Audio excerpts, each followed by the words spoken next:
मुझे ये बताएगा डॉक्टर साहब कि अभी पाकिस्तान के अंदर अगर मैं सीधा सीधा बिल्कुल स्ट्रेट क्वेश्चन करूं, हुकूमत कह रही है कि 28 दिन का पेट्रोल रिजर्व मौजूद है, लेकिन पेट्रोल माल ये जो डीलर्स एसोसिएशन है ये कह रहे हैं कि 20% हमारे पास रह गया है डीजल और 50% पेट्रोल है। अगले हफ्ते से पेट्रोल पंप्स भी बंद होंगे और 600 लीटर तक पेट्रोल मिलेगा। सूरत हाल क्या ऐसी रहेगी? बिस्मिल्लाहिर्रहमानिर्रहीम। एक तो ये है कि इससे जो इमीडिएट लेसन है वो हमें ये सीखना चाहिए कि हमें डे वन से डिमांड कंजर्वेशन, यानी कि जब हमने शुरू किया था तो तकरीबन 28 प्लस डेज का हमारे पास पेट्रोलियम प्रोडक्ट्स मौजूद थी, ठीक है। उसको हमें एक्चुअली में 40 दिन तक खींचना चाहिए था। क्यों खींचना चाहिए था? क्योंकि ये क्लियर हो गया था कि the war is 4 to 6 weeks as was categorically said by the US, और ऐसा लग रहा था। तो अगर हम पहले दिन पे ही ये कर लेते, एनर्जी कंजर्वेशन और डिमांड मैनेजमेंट, और फिर सप्लाई साइड को भी मैनेज करते। एक्चुअल सिचुएशन शुरू से ये थी कि 28-30 दिन का पेट्रोलियम प्रोडक्ट्स, 10 को दिन के क्रूड और 15 दिन का एलपीजी था। इसमें क्योंकि 3-4 दिन अब गुजर चुके हैं, कुछ शिप्स डॉक भी होते हैं। आज मेरा ख्याल है 24 डेज के करीब पेट्रोलियम प्रोडक्ट्स होंगी और बाकी जो है 10-12 दिन या इससे कम का क्रूड होगा। क्रूड शायद मिल भी जाएगा और एलपीजी जो है वो डिक्लाइनिंग है ऑब्वियसली, और हमें थोड़ा सा रैंप अप करना चाहिए लोकल प्रोडक्शन को। अब करना क्या है? See the most important fact here is the following कि क्रूड की कीमत जो है, जो ब्रेंट क्रूड है वो $70 का था। अभी जब मैं आपसे बात कर रहा हूँ तो वो टेस्ट कर रहा है तकरीबन $90 को। तो इसका मतलब ये है कि प्राइसेस जो हैं वो 28% बढ़ गई हैं। सो आप नए कार्गोज अगर अब खरीदेंगे तो वो आपको ना सिर्फ 28% महंगे मिलेंगे, बट ये भी याद रखिए पाकिस्तान ये फ्लैट्स की कीमत लेता है, बट मैं एक मिसाल दे रहा हूँ उस लिहाज से। इंश्योरेंस प्लस फ्रेट, ये तीनों चीजें बढ़ गई हैं, प्राइस, इंश्योरेंस, फ्रेट, सो वो महंगे पड़ेंगे। सो आपको बहुत बड़ा एक डिमांड कंजर्वेशन का जो एफर्ट है वो कर देना चाहिए था। अब आप कहेंगे कि ये मैं जो कह रहा हूँ इससे मेरा क्या मतलब है? इससे मतलब मेरा बहुत ही जिसे कहेंगे ना कैटेगोरिकली क्लियर है। वर्क पैटर्न चेंजेस शुरू से कर देने चाहिए थे, जिसका मतलब क्या है, और ये पाकिस्तान ने बड़ा सक्सेसफुली कोविड के टाइम पे भी किया है, और जब एनर्जी शॉर्टफॉल थी तब भी करते थे। मैं ये इसलिए एक्सप्लेन कर रहा हूँ कि this would be the most important message to the people of Pakistan. Authorities तो खुद समझदार हैं, वो समझती हैं। वर्क फ्रॉम होम करें, प्राइवेट सेक्टर भी करे, पब्लिक सेक्टर को भी करना चाहिए। हाइब्रिड वर्क करें, 4 डेज अ वीक चले जाएं। आपको पता है आज 12 बजे बंद हो जाता है जुमे के दिन।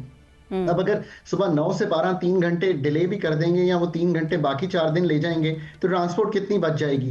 स्टैगर्ड टाइम करें, और मेरे ख्याल में ऑनलाइन स्कूलिंग, और ये हम कर चुके हैं मेजर एरियाज में और स्पेशली यूनिवर्सिटीज लेवल पे कर देनी चाहिए। ये नंबर 1 है। नंबर 2 मोबिलिटी मैनेजमेंट, जिसका मतलब है नॉन एसेंशियल ट्रैवल्स, और कोटाज लगा दें। जो फ्यूल आपने for example let's say ma'am आपको कोई फ्यूल देता है जीएनएन, आपको 300 लीटर देता है, उसको 250 लीटर कर दे, 200 लीटर कर दे, आपका बिहेवियर चेंज हो जाएगा। सो पब्लिक बिहेवियर को जो डिस्क्रेशनरी के आप बाहर जा रही हैं 4 दफा हफ्ते में, आप उसको 2 दफा करें। सो ये सेंस में कार पूलिंग, ये काम हमने किए हुए हैं, पर ये इंडिया दे दें। एनर्जी एफिशिएंसी है और मार्केट डिसिप्लिन, जिसका मतलब है होर्डिंग ना होने दें। और जैसे आपने शॉर्टफॉल का कहा कि शॉर्टफॉल अगर इसलिए आ रही है कि लोग खुद होल्ड कर रहे हैं क्योंकि कीमत बढ़ जाएगी ना। और एक और इंपॉर्टेंट बात यह कि कीमत अब चूंकि हफ्तावार बढ़ना शुरू हो जाएगी तो अगले 3-4 पहली को बढ़ी होगी तो 7 को कीमत बढ़ जाएगी दोबारा। तो एवरीवन वांट्स के वो होल्ड कर ले, उसको थोड़ा होल्ड कर ले ताकि आगे जैसे ही वो आए। एग्जैक्टली यही बात है, और इसी चीज़ के लिए तो गवर्नमेंट ने मैकेनिज्म बनाना है ना, कि प्राइम मिनिस्टर ने तो कहा है कि वो पेट्रोल पंप को सील कर दे जो महंगा पेट्रोल दे रहे हैं, लेकिन ऐसा थोड़ी होगा। मतलब ऐसा तो रेयर ही हमने देखा है कि कोई पेट्रोल पंप सील। लेकिन बट साहब मुझे ये बताइए, जैसे पहले हमने बात की कि अब नए हर्मस को अगर जिस तरीके से ये पासदाराना इनकलाब कह रहे हैं कि हमारे कंट्रोल में है, ये तो पूरी दुनिया का ऑयल, मतलब इस टाइम पे सिर्फ पाकिस्तान ही नहीं है जो इफेक्ट हो रहा है। ये बहरान, एनर्जी क्राइसिस तो पूरी दुनिया के अंदर वर्ल्ड वाइड होने जा रहा है। कोई चांस, कोई रास्ता, कोई इस तरीके से अगर मुज़ाकरात की टेबल पर बैठता है ईरान, तो सबसे पहले फर्स्ट डिमांड तो आई थिंक अमेरिका ही करेगा कि अब नए हर्मस को फौरी तौर पर खोल दिया जाए। कोई उसके खुलने के कोई चांसेस हैं? देखें फिजा, फिलहाल तो चांसेस नहीं है। आज 7वां दिन है अब नए हर्मस को बंद हुए, और पहले 7 दिनों में जब बंद होता है तो फिर इसका शिपिंग इंश्योरेंस महंगी हो जाती है, खाम तेल की कीमतें तेज़ी से ऊपर जाती है, टैंकर्स रुक जाते हैं। ये पहले 7 डेज तो हो गए हैं, अब अगले 7 दिन से अगर आप 14 दिन का हिसाब करें तो मेरे ख्याल के मुताबिक खलीजी ममालिक की जो बरामदात है वो मुतासर होना शुरू हो जाएगी। आलमी सप्लाई चेन जो है वो दबाव में, पेट्रोल डीजल की कीमतों में नुमाया इजाफा होगा। और अगर इससे भी आगे थोड़ा सा तवील जंग चलती है तो मेरा ख्याल है खाम तेल $100 से ऊपर जाने के मुझे तो कभी इम्कानात लग रहे हैं। लेकिन अहम नुक्ता यहाँ पर यह है कि यूनाइटेड स्टेट, चीन, यूरोप, ये सब को जो अपनी बातें कर रहे हैं, ये फौजी तसादम जूं जूं बढ़ता जाएगा तो इकॉनमी तो उड़ती जाएगी।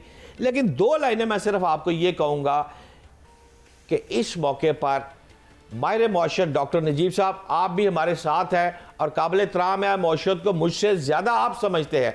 लेकिन मैं ये 2 लाइनें आपके लिए कहना चाहूँगा कि मेरी इतलात के मुताबिक अगर ये मामला बढ़ेगा तो ट्रांसपोर्ट, बिजली पैदावार, ज़रूरी शोबा जो है वो मुतासर होंगे, महंगाई और बेरोज़गारी दोनों बढ़ सकते हैं।